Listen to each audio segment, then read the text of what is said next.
قوم عاد کا ذکر ہے اور ان کی طرف دعوت توحید دینے کے لیے اللہ تعالیٰ نے حضرت ہود علیہ السلام کو بھیجا۔ ہود علیہ السلام نے قوم سے کہا کہ میں تم سے کسی چیز کا اجر طلب نہیں کروں گا، میرا اجر میرے اللہ کے بارگاہ میں ہے، پاس تم اپنے رب سے بخشش مانگو، پھر اس کی بارگاہ میں توبہ کرو، اللہ تعالیٰ تم پر موسلا دار بارش برسائے گا اور تمہاری قوت میں اضافہ فرمائے گا۔ قوم عاد نے دعوت حق کو رد کیا اور ایمان نہ لائے، بلکہ ہود علیہ السلام پر طنز کیا۔ وہ کہنے لگے کہ ہمارے تو معبودوں نے، ہمارے بتوں نے معاذ اللہ آپ کو پاگل بنا دیا ہے، آپ کو مجنون بنا دیا ہے۔ الٹا حضرت ہود کو کہنے لگے اس لیے آپ ایسی باتیں کرتے۔ ہود علیہ السلام نے کہا میں اللہ کو گواہ بناتا ہوں اور تم بھی گواہ رہنا کہ میں تمہارے شرک سے بری ہوں اور میں اللہ پر توکل کرتا ہوں اور میں نے رسالت کا حق ادا کر دیا ہے۔ آیت نمبر 58 میں اللہ تعالیٰ نے فرمایا جب ہمارے عذاب کا وقت آ گیا تو ہم نے اپنی رحمت سے ہود اور ان کے ساتھ مومنوں کو نجات عطا کی۔ قوم عاد نے اللہ کی نشانیاں اور رسولوں کو جھٹلایا اور دنیا اور آخرت میں لعنت کے حقدار ہوئے۔ آیت نمبر 61 میں پھر سے حضرت صالح علیہ السلام اور ان کی قوم سمود کے حالات کو بیان کیا گیا۔ حضرت صالح نے کہا ہے میری قوم اللہ وحدہ لا شریک کی عبادت کرو، اس سے بخشش طلب کرو، اس کی بارگاہ میں توبہ کرو، اس نے تمہیں زمین سے پیدا کیا ہے، اس پر آباد کیا۔ جواب دیا ہے صالح ہمارے آباء و اجداد کے معبودوں کی عبادت کو روکنے سے پہلے ہمیں آپ سے بڑی امیدیں تھیں اور اب آپ ہمیں روکنے لگے ہیں باپ دادا کے دین سے، لیکن اب ہمیں آپ کی دعوت کے بارے میں شکوک ہیں۔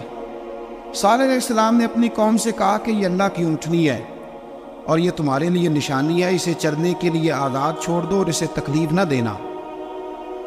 اللہ اکبر، ورنہ تمہیں عذاب پہنچے گا۔ انہوں نے اونٹنی کی کونچیں کاٹ ڈالی۔ صالح علیہ السلام نے کہا تم صرف 3 دن اپنے گھروں میں مزے اٹھا لو، 3 دن، پھر اللہ کا یقینی عذاب آئے گا۔ پھر ایک چنگاڑ نے ان کو آ دبوچا، وہ اپنے گھروں میں گھٹنوں کے بل اوندے پڑے رہ گئے۔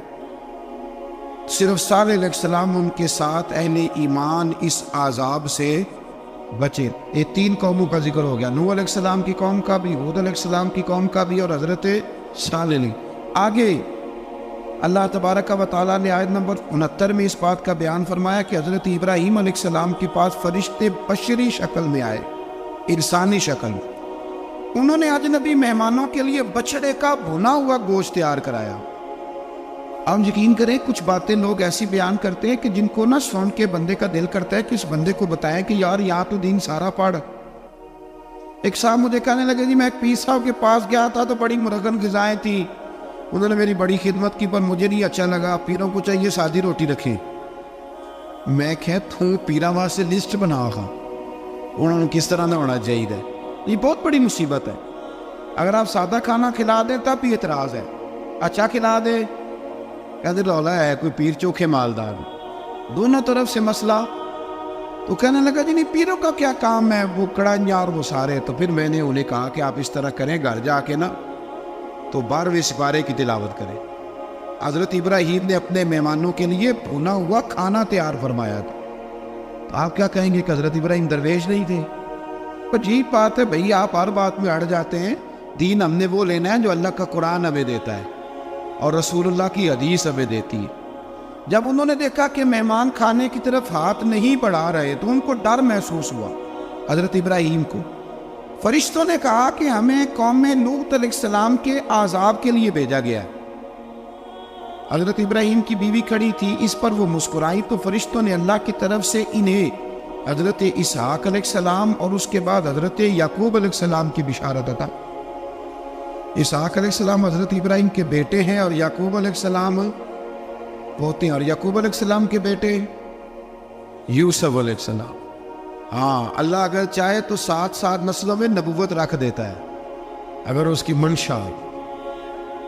تو حضرت یعقوب کی بشارت دی۔ انہوں نے حیرت سے کہا کہ ہم دونوں میاں بیوی تو بوڑھے ہیں، اس عمر میں اولاد کیسے ہوگی؟ تو فرشتوں نے جواب دیا اے ابراہیم کے گھر والوں، تم پر اللہ کی رحمتیں اور برکتیں ہوں، اللہ کی قدرت پر تمہیں کیوں تعجب ہے؟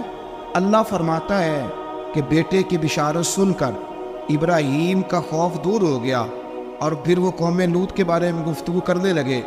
ابراہیم بہت بردبار، اللہ سے آہوزاری کرنے والے اور اس کی طرف رجوع کرنے والے تھے۔ اللہ تعالیٰ نے حضرت ابراہیم علیہ السلام کو فرمایا، اے ابراہیم اس گزارش سے آپ گریزاں رہیں، اس کا یقینی فیصلہ ہو چکا ہے اور ان پر نہ ٹلنے والا عذاب نازل ہو کے رہے گا۔ وہ کیا گناہ کرتے تھے؟ لوط علیہ السلام کی قوم میں نے بتایا تھا، مرد مردوں سے بدفعلی کرتے۔ تو حضرت ابراہیم نے بھی عرض کی، بار بار گزارش کی، بحث کی کہ اللہ مہربانی فرما ان کا عذاب۔ آپ دیکھیں نبیوں کے حوصلے کتنے بڑے ہیں، قومیں تنگ کرتی ہیں اور طرح طرح کی باتیں کرتی ہیں، اور پیغمبر پھر بھی کہتے ہیں یا اللہ مہربانی فرما، اے اللہ ان سے عذاب۔ آیت نمبر 77 میں حضرت لوط علیہ السلام کی قوم کی بدعمالیوں اور لوط علیہ السلام کے اپنی قوم کو بدعمالیوں کے باعث فرشتوں کی آمد، قوم کے بدعمال لوگوں کے دوڑ کر آنے اور حضرت لوط کو ان کے سمجھانے اور ان کے انکار پر مضطرب ہونے کا ذکر ہے، جس پر فرشتوں نے حضرت لوط کو تسلی دی کہ آپ فکر نہ کریں، ہم آپ کے رب کے فرشتے ہیں، یہ آپ اور ہم تک نہیں پہنچ سکیں گے۔ آپ رات کے آخری حصے میں قوم کی طرف توجہ کیے بغیر ہجرت فرما لیں، اس لیے کہ صبح کے وقت ان پر عذاب آئے گا۔ جب اللہ کا عذاب آیا تو اس نے بستی کے اوپر کے حصے کو نیچے کر دیا اور قوم لوط کے اوپر اللہ کی طرف سے لگاتار نشان زدہ پتھر برسائے گئے، لگاتار پتھر آئے۔ آیت نمبر 84 میں اللہ تعالیٰ نے حضرت شعیب علیہ السلام اور ان کی قوم کا ذکر فرمایا ہے اور ان کے جرائم کو بیان کیا گیا ہے۔ وہ ناپ تول میں کمی کرتے تھے، دوسروں کو چیزیں کم تول کر دیتے تھے۔ اللہ تعالیٰ نے ان سے فرمایا کہ فساد فی الارض سے باز آؤ اور اپنے سے پہلے سرکش امتوں کا انجام دیکھ لو۔ جب حضرت شعیب کی نصیحتوں کا ان پر اثر نہ ہوا تو پھر اللہ تعالیٰ نے انہیں بھی عذاب سے ہلاک کر دیا۔ آیت نمبر 94 میں فرمایا کہ جب ہمارا عذاب آیا تو ہم نے اپنی رحمت سے حضرت شعیب اور ان پر ایمان لانے والوں کو بچا لیا، اور ظالموں کو ایک زبردست چنگاڑ نے پکڑ لیا تو صبح وہ اپنے گھروں میں اوندے منہ پڑے تھے، گویا وہ کبھی وہاں آباد تھے ہی نہیں۔ آیت نمبر 96 میں حضرت موسیٰ علیہ السلام کو عطا کیے جانے والے 9 معجزات کا ذکر ہے۔ پھر فرعون اور اس کے پیروکاروں کے باطل روش کے باعث ان کی ہلاکت کا بھی ذکر فرمایا، اور دنیا اور آخرت میں انہیں ملعون یعنی لعنتی قرار دیا۔ جن بستیوں کو اللہ تعالیٰ نے ہلاک کیا ان میں سے بعض کے آثار موجود ہیں اور بعض کے آثار تک معدوم ہو چکے۔ ان میں سے ہر بستی والے اپنے ظلم کے باعث ہی ہلاک ہوئے۔ اللہ تعالیٰ کسی پر ظلم نہیں فرماتا، لوگ خود اپنی جانوں پر ظلم کرتے ہیں۔ جو شخص عذاب آخرت سے ڈرتا ہے اس کے لیے اس میں نشانیاں موجود ہیں۔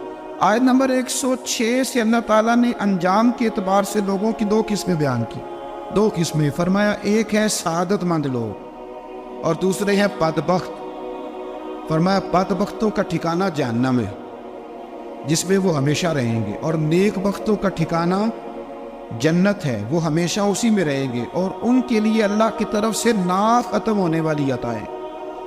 آیت نمبر 110 میں حضور صلی اللہ علیہ وسلم کو تسلی دی گئی کہ جس طرح یہ لوگ قرآن کے بارے میں اختلاف کرتے ہیں، اسی طرح قوم موسیٰ نے تورات کے بارے میں بھی اختلاف کیا تھا، اور اللہ نے ان کے اعمال کا پورا بدلہ انہیں دیا۔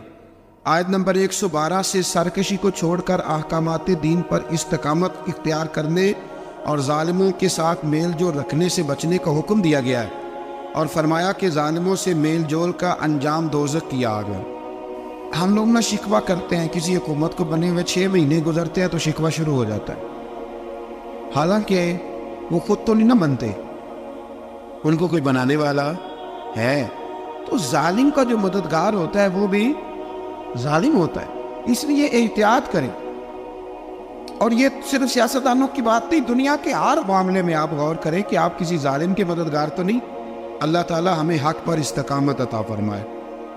آیت نمبر 114 میں دن کے دونوں طرفوں میں اور ابتدائی رات کے کچھ حصے میں اللہ تعالیٰ نے نماز قائم کرنے کا حکم دیا ہے۔ رات کے کچھ حصے میں بھی نماز پڑھنی چاہیے، اور یہ بھی بتایا کہ بے شک نیکیاں گناہوں کو مٹا دیتی ہیں، اور یہ نصیحت قبول کرنے والوں کے لیے نصیحت ہے۔ آیت نمبر 120 میں اللہ تعالیٰ نے فرمایا کہ ہم آپ صلی اللہ علیہ وسلم کو رسولوں کی تمام خبریں آپ کے دل کی تسکین اور تقویت کے لیے بیان کرتے، اور ان میں مومنوں کے لیے نصیحت اور عبرت ہے کہ ان ساری باتوں سے عبرت پکڑ لو، بچہ صرف وہی جو اللہ کے نبیوں کے طریقے پہ چلا اور نبیوں کے ساتھ رہا، باقی بچ سکے نہیں۔ اللہ تعالیٰ کی طرف سے توحید و رسالت اور وقوع قیامت کے دلائل بھی ہیں۔ آیت نمبر 123 میں فرمایا کہ آسمانوں اور زمینوں میں سب غیب اللہ ہی کے ساتھ مختص ہیں اور ہر کام اسی کی طرف لوٹایا جاتا ہے،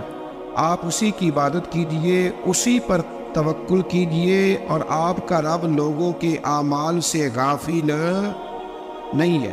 اسی پارے میں آگے سورۃ یوسف شروع ہو رہی ہے۔ اس کو اللہ تعالیٰ نے کہا ہے کہ یہ بڑا پیارا قصہ ہے، احسن القصص کا، قصوں میں سونا قصہ۔ تو یہ کچھ 12ویں پارے میں اور کچھ 13ویں پارے میں ہے۔ میں نے یہ ارادہ کیا کہ یہ ایک ہی دن پوری بیان کی گئی۔ ایک بزرگ کی بات لکھی جو تابعی ہے، وہ فرماتے ہیں کہ ان بزرگوں کا طریقہ یہ تھا کہ وہ لوگوں سے چھپ کے پہاڑ کے پیچھے عبادت کرتے تھے، اور پوزیشن ان کی یہ تھی کہ کسی سے ملتے نہیں تھے، بالخصوص فجر کی نماز سے لے کر عصر کی نماز تک بکریاں رکھی ہوئی تھیں، ان کو چراتے رہتے تھے فرات کے کنارے اور نفل پڑھتے رہتے تھے۔ اس وقت کو ملنے بھی نہیں آتا تھا۔ ایک شخص بڑی دور سے ان کی شہرت سن کے آیا، میں نے تو ملنا ہے۔ لوگوں نے کہا وہ اس وقت نہیں ملتے، ناراض ہوتے۔ اس نے کہا اللہ کا بندہ ہے نا، ناراض ہو بھی جائے گا تو لمبا ناراض رہے گا نہیں، اللہ والے جلدی راضی ہو جاتے۔ پہنچ گئے۔ اب وہ بابا جی نماز پڑھ رہے تھے تو کہتے میں نے عجیب منظر دیکھا کہ بابا جی فرات کے کنارے نماز پڑھ رہے ہیں اور ایک بھیڑیا ان کی بکریوں کی حفاظت کر رہا ہے۔ کہتے میں حیران رہ گیا کہ بھیڑیا تو بکریاں کھایا کرتا ہے اور یہاں چرا رہا ہے۔ کہتے میں جب گیا تو بابا جی نوافل میں مشغول تھے، مجھے دیکھ کے کہنے لگا اس وقت کیوں آئے ہیں؟ میں نے کہا حضور اگر آئے گیا ہوں تو پھر مہربانی کرے قبول فرما لیں۔ میں بیٹھ گیا تو میں نے کہا حضور یہ بھیڑیا بکریاں چرا رہا ہے، بھیڑیا اور بکریاں کی صلح کب سے ہو گئی؟ تو فرماتے ہیں لمبی تقریر نہیں، ہلکا سا جملہ۔ فرمانے لگے جب سے بکریوں کے مالک نے رب سے صلح کر لی ہے نا، تب سے بھیڑیوں نے بھی بکریوں سے صلح کر لی ہے۔ بکریوں کے مالک نے رب سے صلح کر لی، گناہ چھوڑ دیے، اس کی فرما برداری میں آ گئے۔ اب پھر اسے بکریاں چرانے کی ضرورت نہیں رہی، بکریاں نہ اب بھیڑیا چراتا ہے۔ کہتے ہیں میرے اوپر کپ کپی طاری ہو گئی بزرگوں کی بات سن کے، اور مجھے پیاس لگی اور خواہش آئی کہ پتہ نہیں اب بابا جی کچھ کھلائیں پلائیں گے بھی کہ نہیں، بابا جی کچھ کھلائیں گے بھی کہ نہیں۔ کہتے میرے دل میں خیال تھا تو بزرگوں نے ایک لکڑی کا پیالہ، ان کے پاس وہ غار میں بیٹھے تھے تو ایک چھوٹا سا پتھر تھا، اس کی ڈھلان بنی ہوئی، بابا جی نے اس کے نیچے لکڑی کا پیالہ رکھا، وہ رکھا ہی تھا تو وہ دودھ سے بھر گیا۔ کہتے انہوں نے مجھے دیا تو ٹھنڈا اور میٹھا دودھ، میری طبیعت خوش ہو گئی۔ بابا جی نے دوبارہ وہی پیالہ اسی جگہ رکھا تو شہد سے بھر گیا۔ 1000 سال پہلے داتا صاحب نے کرائے، کہتے مجھے دیا۔ میں نے فوراً کہا، میں نے کہا حضور یہ دودھ تو گائے بھینس دیتی ہے، پہاڑوں سے تو نہیں نکلا کرتا، اور شہد تو شہد کی مکھیاں دیتی ہیں، پتھروں سے تو نہیں نکلتا، یہ آپ کہاں سے نکال رہے ہیں؟ تو کہتے وہ قرآن مجید پڑھنے لگے۔ وَإِذِ اسْتَسْقَىٰ مُوسَىٰ لِقَوْمِهِ، جب موسیٰ کی قوم نے ان سے پانی مانگا، فرمانے لگے موسیٰ کی نافرمان قوم پانی مانگے، حضرت موسیٰ پتھر پہ ڈنڈا مارے تو اللہ وہاں سے 12 چشمے جاری کر دے۔ جو رب حضرت موسیٰ کی نافرمان قوم کے لیے پتھر اور پہاڑوں سے چشمے نکال دیتا ہے نا، وہ محمد عربی کے غلاموں کے لیے پتھر اور پہاڑوں سے دودھ اور شہد میں نکال دیا کرتا ہے۔ وہ بزرگ کہنے لگے بس بات یہ ہے کہ آج بھی ہو اگر ابراہیم کا ہی ماں پیدا تو آگ کر سکتی ہے اندازے گلستاں پیدا۔ کہنے لگا حضور پھر میرے لیے بھی دعا کریں۔ آپ فرمانے لگے پھر دعا نہ کرا تو مدینے والے کی غلامی شروع کر، تو نبی کریم کی غلامی شروع کر، تو رسول پاک کی غلامی شروع کر۔ ایک بات علم، پھر فرمایا اللہ رسول سے محبت، پھر فرمایا حضور کی غلامی۔ اس سے سارے مکاشفات کھلیں گے، اس سے سارے مشاہدات کھلیں گے، اسی سے کرامتیں ملیں گی، اسی سے مقبولیت ہوگی، اسی سے اللہ نبی کی بارگاہ میں درجہ ملے گا۔ پھر داتا صاحب آگے بڑھتے، داتا صاحب فرماتے صوفیاء کی ایک جماعت ہے جو کہتی ہے ہم نے تو کبھی اپنی زبان پر دکھ بیان ہی نہیں کیے، ہر شے اپنے رب رسول کے حوالے کرتی، ہر شے اللہ رسول کے اور داتا صاحب کہتے ہیں کچھ ایسے بھی ہیں جو دعا بھی نہیں مانگتے، لوگوں کے لیے مانگتے، اپنے لیے نہیں مانگتے. آپ دعا کیوں نہیں مانگتے؟ تو کہتے ہیں اللہ کو تو پتہ ہی ہے ہمیں کیا چاہیے، اسے تو پتہ ہی ہے. ایک بزرگ کی بات لکھی ہے داتا صاحب نے، میری جماعت میں نا مزاج ہے کرامتوں کا.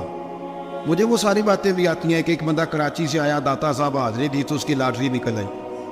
یہ بھی مجھے آتی ہے، لکھی پڑھی ہے میری کتابوں میں ہے. یہ بھی ایک بندہ، یہ ساری باتیں نا آتی ہیں کرامتوں میں. بڑی ساری چیزیں لوگ بیان کرتے ہیں کہ میں وہاں آیا اور میں نے حاضری دی تو موج لگ گئی. یہ ساری باتیں آتی ہیں. ہمارے پرانے بزرگ اور بھی کسے سنایا کرتے تھے. ساری ہمیں چیزوں کا پتہ، پر جو عنوان ہے نا وہ حضرت شیخ ابو نور کہتے ہیں کہ ایک بندہ داتا صاحب کے مزار پہ گھوم رہا تھا. داتا 10 روپے دے، 10 روپے دے، 10 روپے دے. تو ایک بندہ بڑی دیر سے اسے دیکھ رہا تھا. وہ کہنے لگا داتا نے تجھے کیا دینا ہے؟ ادھر آ. میں دوسرے 10 دیے. بندہ بڑا حسین تھا، ہنس پڑا. کہنے لگا داتا تیرے بھی صدقے جاؤں. دن آنے لگا تو منکر سے ہی دلوا دیے، جو نہیں مانتا اسی سے دلوا دیے. وہ بڑا پریشان ہوا، میں اور چکر میں تھا اس لیے میرے اوپر ہی جڑ دی ہے بات. کہنے لگا داتا تیرے صدقے جاؤں. تو یہ ساری باتیں کتابوں میں موجود ہیں. لوگوں نے اپنے اپنے مشاہدات جو جس کے ساتھ پیش آئے اس کے بیان کیے ہیں. بہت ساری باتیں قابل بیان ہیں، پر جو عنوان ہے میں اس پہ رہنا چاہتا ہوں. داتا صاحب رحمۃ اللہ علیہ فرماتے ہیں ہماری تعلیمات کہ اپنے دکھ درد دنیا داروں سے بیان نہیں کرتے. سوال کا دروازہ لوگوں کے سامنے کھولنا اللہ والوں سے کہیں گے کبھی کہنا ہوگا تو دنیا داروں سے کہنا. کہتے ایک شیخ احمد نام کے بزرگ تھے، ساری زندگی کسی کو کام نہیں بتایا، ساری زندگی بڑی مشکلات آئیں، پر کبھی اپنی ذات پر سوال کا دروازہ نہیں کھولا. ایک ایسی مشکل آئی کہ جو حل ہی نہیں ہوتی تھی. کسی نے ان پر کوئی الزام لگا دیا. ابو مسلم نام کا ایک بادشاہ تھا، اس کی حکومت تھی. اس نے پکڑ کے قید میں ڈال دیا. اب قید میں ہی جرم لگ گیا ہے، فرد جرم عائد ہو گئی ہے، جیل میں ہے. لوگ کہنے لگے حضرت اپنی صفائی میں کچھ کہیں، اور مانے لگے ساری زندگی بندوں سے کچھ نہیں کہا. اللہ رسول کو پتہ ہے میں بے گناہ ہوں، مجھے کہنے کی ضرورت نہیں. داتا غالب بخش علی حجویری نے لکھا ہے. داتا صاحب کہتے تو یقین کامل تو پیدا کر، تو ایمان تو پختہ کر. داتا صاحب کہتے ہیں وہ ابو مسلم جو بادشاہ تھا وہ نیک آدمی تھا. اسے رات کو خواب میں نبی کریم کی زیارت نصیب ہوئی، اور حضور سید عالم صلی اللہ علیہ وسلم فرمانے لگے تو نے اللہ کا ایک نیک بندہ جیل میں ڈال دیا ہے. ڈر نہیں آتا، وہ تو بے گناہ ہے. بادشاہ آدھی رات کو خود اٹھا. داتا صاحب فرماتے ہیں کسی گارڈ کو نہیں بھیجا، پولیس والے کو نہیں بھیجا، جیلر سے نہیں، خود گیا، جا کے جیل کا دروازہ کھولا. دروازہ کھول کے اس درویش کو آزاد کیا. کہنے لگا بابا جاؤ، مجھے پتہ چل گیا آپ بے گناہ ہے.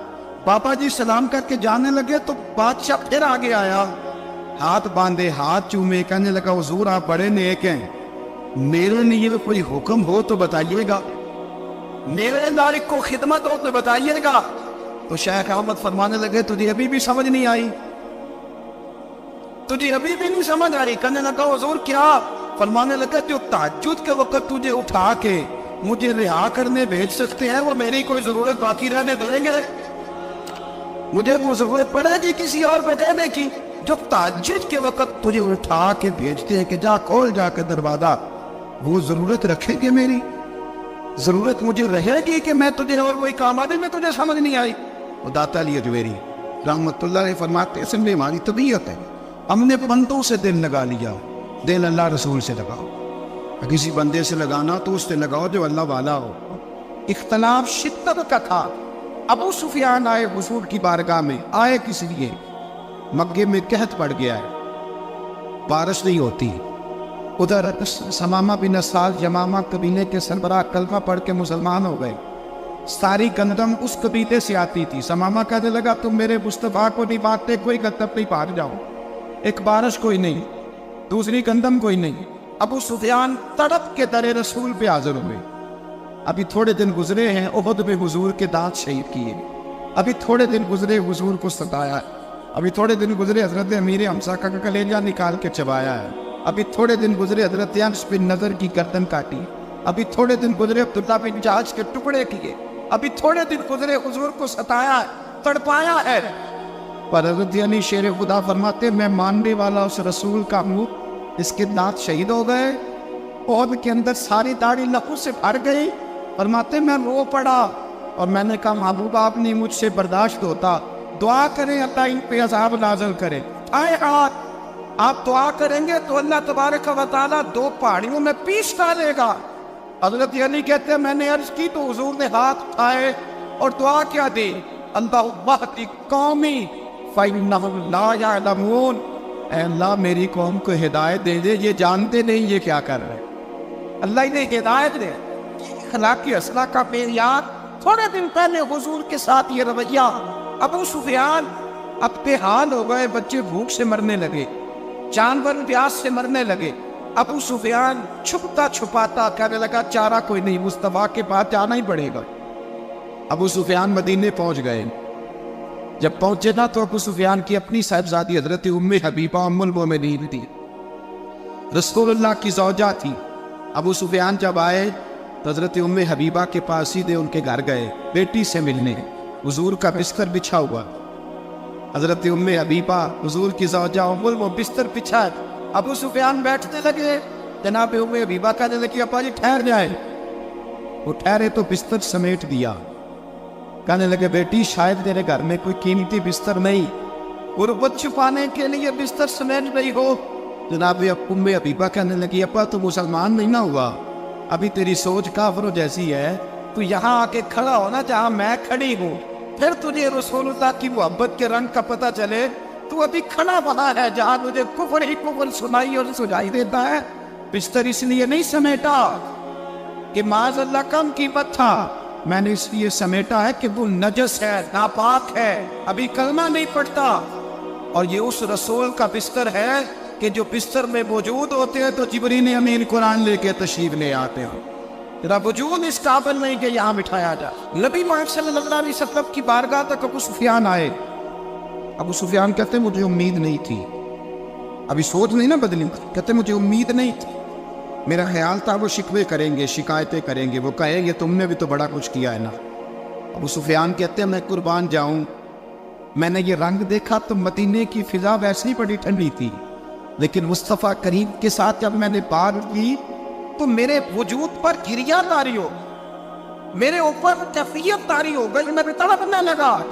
کہتے ہیں میں نے کہا محبوبہ میں آیا ہوں، آپ کا کلمہ پڑھتے ہی سمامہ نے گردب بند کر دی ہے، بارشیں رک گئی ہے، مکے کے لوگ بھوک اور پیاس سے مرنے لگے ہیں، محبوبہ بیٹیاں روتی ہیں، یا رسول اللہ مائیں ان کی چھاتیوں میں دودھ خشک ہو گیا ہے، بچے بلغتے ہیں۔ ابو سفیان کہتے ہیں میں دشمن تھا، سارے مکے کے لوگ دشمنی کرتے تھے، لیکن جب میں نے یہ لفظ کہے نا اچانک میری نظر اٹھی تو مصطفیٰ کریم کی تو آنکھیں آنسو برسا رہی۔ کہتے میری بات بھی مکمل نہ ہوئی، حضور نے پہلے رکا منگوایا سمامہ کے نام، فرمایا پہلے تو انہیں گتا اپنی مرضی سے دیتا تھا، اب تیرے نبی کا حکم ہے کہ پہلے سے بڑھ کر تو نے گلہ دینا ہے۔ اور پھر میرے مصطفیٰ نے ہاتھ اٹھائے۔ اور بھائی مشکل ہوتا ہے، مشکل ہوتا ہے، سگے بھائی کے لیے لوگ دعا نہیں کرتے، تو میرا شریکہ ہے، ساس بہو کے لیے بہو ساس کے لیے دعا نہیں مانگتی، کہتے اختلاف ہے، لوگ لوگوں کی زندگی نہیں مانتے، بیماری میں شفا نہیں مانتے۔ ابو سفیان کہتے آپ نہ کہ ناز تیرے قربان جاؤں، حضور نے ہاتھ اٹھائے اور کہا اے اللہ مکے کی سنگلاگ پہاڑیوں پہ بارش برسا، اے اللہ کھیتیاں ہری کر دے، اے اللہ ماؤں کی چھاتیوں پہ دودھ بھر دے، اللہ عورتوں کو تازگی دے دے، بچوں کو رانائی دے دے، پھلوں پھولوں کو تازگی دے دے۔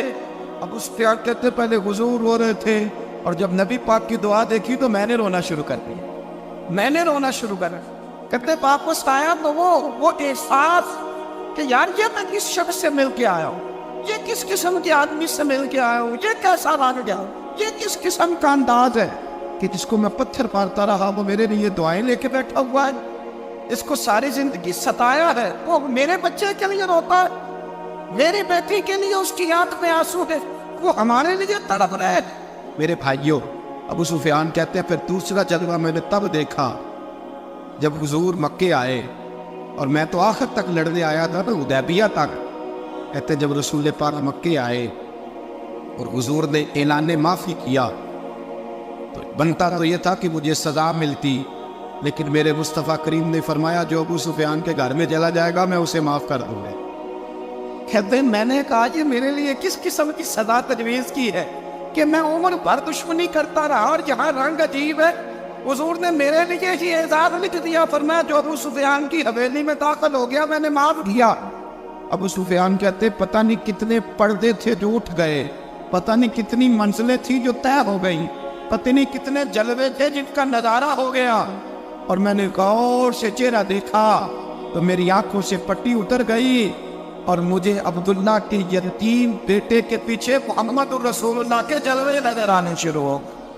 اخلاقی قدریں جب موجود رہتی، یہاں تو لوگ مرے ہوئے شخص کو مارتے ہیں، یہاں تو سڑک پر کتنی گراوٹ ہے اور کتنا گر گیا ہے اخلاق ان لوگوں کا، ایکسیڈنٹ ہو گیا ہے، ٹرین کی پٹری سے اتر گئی ہے، چیخو پکار ہے، واہے ہے، تڑپنا ہے، رونا ہے، سسکیاں ہے، ماں کا بازو کٹا ہے پر وہ چیختی ہے ذرا میرے بیٹے کا پتہ کرو، باپ کی آنکھوں میں ریت پڑ گئی ہے پر وہ تڑپتا ہو میرا بیٹا تھا، چیخو پکار ہو رہی ہے۔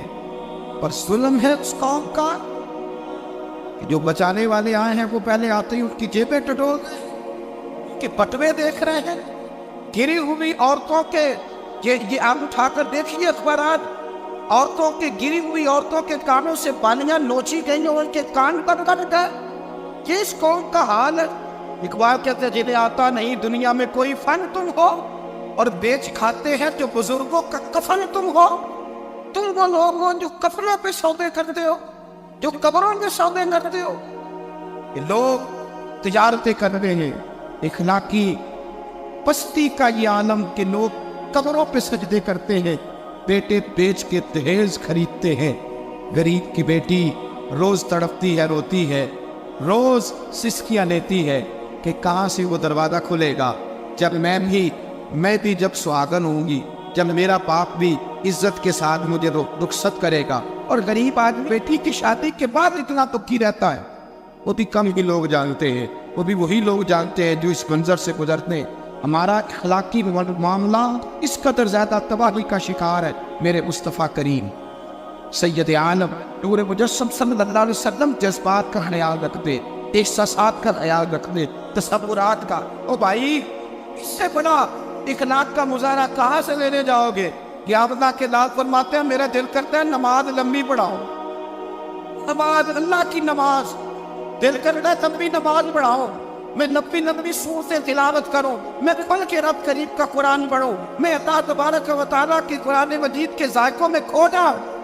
لیکن حضور فرماتے نماز میں کسی بچے کے رونے کی آواز آتی ہے، کسی بوڑھے کی ہائے کی آواز آتی ہے، کسی بیمار آدمی کی ہائے کی آواز آتی ہے۔ نبی پاک فرماتے میں اللہ کی نماز چھوٹی کر دیتا ہوں، اللہ کے بندوں کا خیال کرتا ہوں، میں رب کی نماز چھوٹی کر دیتا ہوں، رب کریم کے بندوں کا خیال کرتا ہوں۔ خدا کے بندے تو ہیں ہزاروں، پنوں میں پھرتے ہیں مارے مارے، میں اس کا بندہ بنوں گا جس کو خدا کے بندوں سے۔